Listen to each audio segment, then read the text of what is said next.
ప్రభు అయినటువంటి యేసుక్రీస్తు నామానికి స్తోత్రాలు. అందరికీ ప్రైజ్ ద లార్డ్.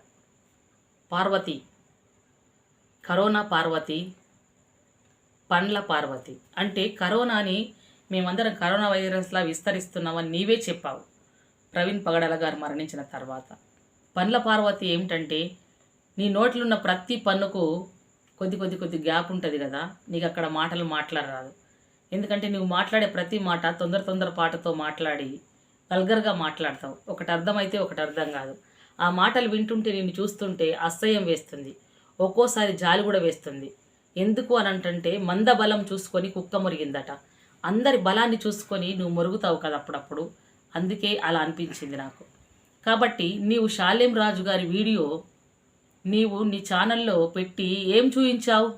నీ ఛానల్ ఏం చూయించావు? ఇలా మల్లెపూలు పెట్టుకున్న వారు బజారు మైళ్ళట, ఇదిగో అంటున్నాడు అని ముంజా కొడుకు అని వల్గర్గా తిట్టావు నీవు కదా. అంటే ప్రతి సేవకుణ్ణి అంత వల్గర్గా తిట్టడానికి నీకు అధికారం ఎవరిచ్చారు?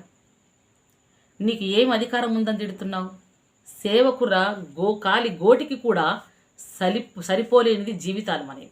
ఎందుకంటే వారు ఎంతో కన్నీరు కాస్తారు, కష్టపడతారు, ప్రార్థిస్తారు, ప్రజల క్షేమము కొరకు వారు ఉపవాసాలు ఉంటారు. నీవేముంటున్నావు? నీవు దేని కొరకు బ్రతుకుతున్నావు? నీవు ఒక వీడియో చేసావా ఈరోజు?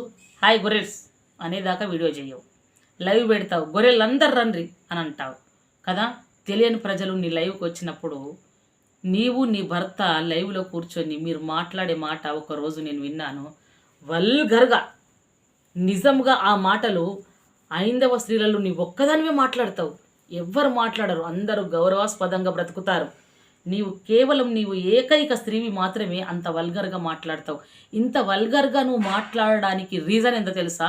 నీ భర్త నీకు భయం చెప్పకపోవడం, నీ భర్త నిన్ను అన్ని విషయాలలో కంట్రోల్ చేయకపోవడం, నీ భర్త నీ నోటికి తాళం వేయకపోవడం.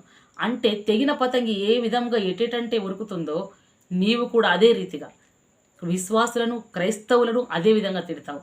పాటలు పాడిన వారిని ట్రోల్ చేస్తావు. ఏ సేవకుడైనా దేవుడి గురించి చెప్తే తీసి ఫోన్ పెట్టి అది చూపిస్తావు. ఎందుకొరకు? నీవు మా మీద బ్రతకడానికి. అంటే క్రైస్తవులు లేకుండా నువ్వు బ్రతకట్లేదు, క్రైస్తవుల మీద వీడియో చేయండి నీకు వ్యూస్ రావట్లేదు.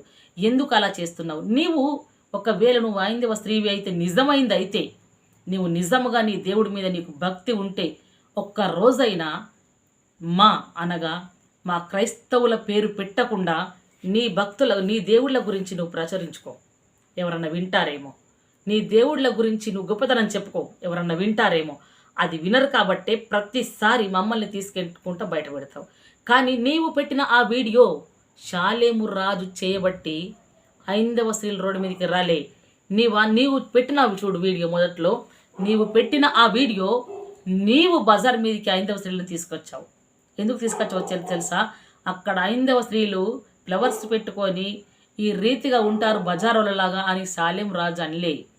అది అని తీసుకొచ్చిందే నీవు రోడ్డు మీదకి తీసుకొచ్చి చివరికి ఎప్పుడు మోసపోని నేను కూడా నీ ఛానల్ చూసి ఎంతో బాధపడ్డాను. స్త్రీలు ఈసారి ఎందుకు అన్నారు అని అనడమే కాదు, మా క్రైస్తవ స్త్రీ కూడా పెట్టిన వీడియో చూసి నేను సడన్గా వీడియో చేశాను. నేను ఎంతో ఆవేదన గురవుతున్నాను తెలుసా ఆ వీడియో చేసి. కానీ నీవేం చేసావో తెలుసా? ప్రతిసారి పగడాల గారిని తిడతావు, పగిలిందా పగడాల అని.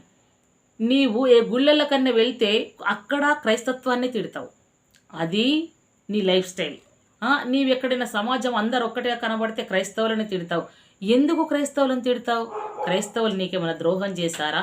ఎప్పుడైనా క్రైస్తవ సమాజం నువ్వు పోషించావా? ఎప్పుడైనా క్రైస్తవులను గౌరవించావా? లేదంటే క్రైస్తవులు నీ ఇంటి ముందుకు వచ్చి నిన్ను భిక్షం అడిగారా? ఏమడిగారు?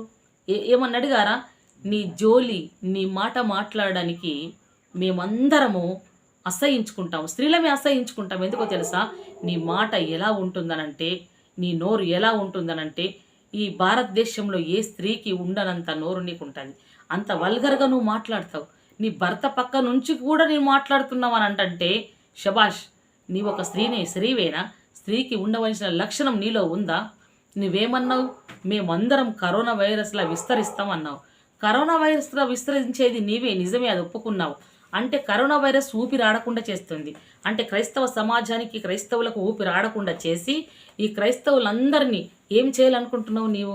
నీవు అనుకుంటున్నావు క్రైస్తవ సమాజం అందరినీ తొలగించి వేద్దాం, ఇందులో నాది మొదటి స్థానము కావాలి, ఇందులో ప్రతిసారి మీద వీడియో చేసేదని నేనే కదా, క్రైస్తవులందరి స్వార్థ ఆపివేస్తే నాకు చాలా లక్షల్లో సబ్స్క్రైబర్లు వస్తారు, లక్షల్లో నాకు వ్యూస్ వస్తాయి, నాకు సమాజంలో గౌరవం పెరుగుతుంది, ఇంకా మహిళా సంఘాలలో నేను లీడర్ని అవుతాను కదా, ఇంకా ప్రతి మహిళా క్లబ్లలో నేను అధ్యక్షురాలను అవుతాను అని కలలుగా అంటూ క్రైస్తవులను అందరిని హెచ్చరిస్తున్నావు.